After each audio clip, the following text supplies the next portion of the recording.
oyudo ka piny luo ni koni e weche siasa to en oluwo koni gi jodonge e weche siasa.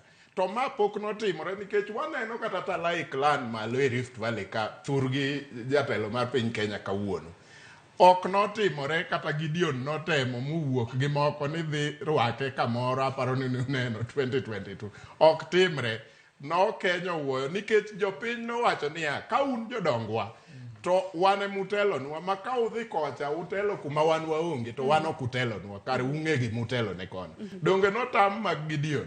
Mane Gideon ochoko moko matin ni en gi pesa mo matin odwano dhi oketgi e kona moro mondo osidhe kaka jatelo mar siasa mamwalo kanyo. Noko timore. Mae gima timore e piny Luo.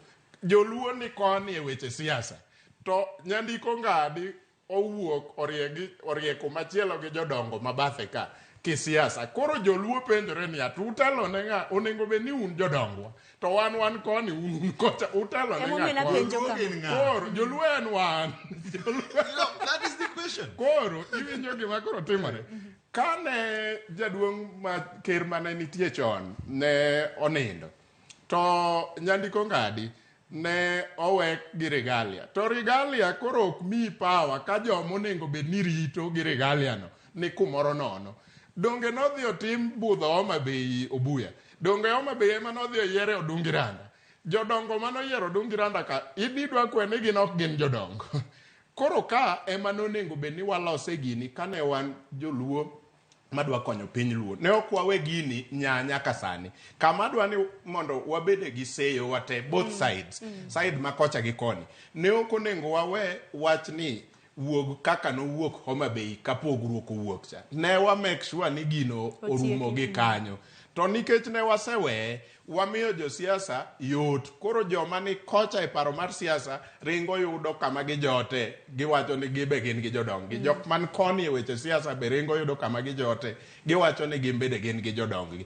Koro sani tek mondo wakony wach ni ka ok wagolo siasa iye. Nikech siasa ema sani koro drive weche mag Luo Council of Elders. Koro ok en real culture kata cultural issue. Nikech e kind Nyandiko Ngadi gi jaduong' Odungiranda Samwa Wuene gi jodongo moluoro gi gite. Be isewinjo buya ka giwuok gi dispute mora on cultural issues. Tin kabisa on cultural issues. Issues ma koro wadhiye mang'eny en issues mag siasa ema mi winjo ka Dwi Nyang' penjo kacha ni to koro ka en wach Luo to UDA timang'o ka kata ODM timang'o kanyo. Nikech ebe jo UDA bro penjo kiny ni to ODM timang'o kanyo. Koro gini bedo driven gi siasa mano ok onego bed kamano. Koro ise ogwang' tise ogweno. Tan penjo maduong' mabende nyalo kramna penjo kaka Sharon Ong'aw. Kinde ka kinde jodongo ema nego bed ni riwo wi oganda kaka Joluo.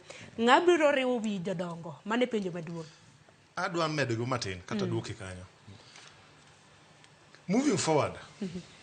Nikech wach ni ok en wach mabiro rumo sani. Nikech aneno ka jowa bende ok oluro doho. Nikech ka doho nosechiwo verdict mo owacho ni Kisumu County Government kod jotelo ma Kisumu kik interfere gi status quo kapod nono ni pod dhi mbele doho. To naneno gimotimore to ka Nyandiko nowuok Fafahol. Moving forward. Jo siasa step back gi dispute mar Council of Elders. Jodongo kod doho. Jodongo dhi e kweth mar Odungiranda gi kweth mar ker Nyandiko Ngadi. Odhi e doho gidhi e duol mar jodongo kigin gi yware nikech jodongo to pok nogore. Jodongo yware ga ywaya jodongo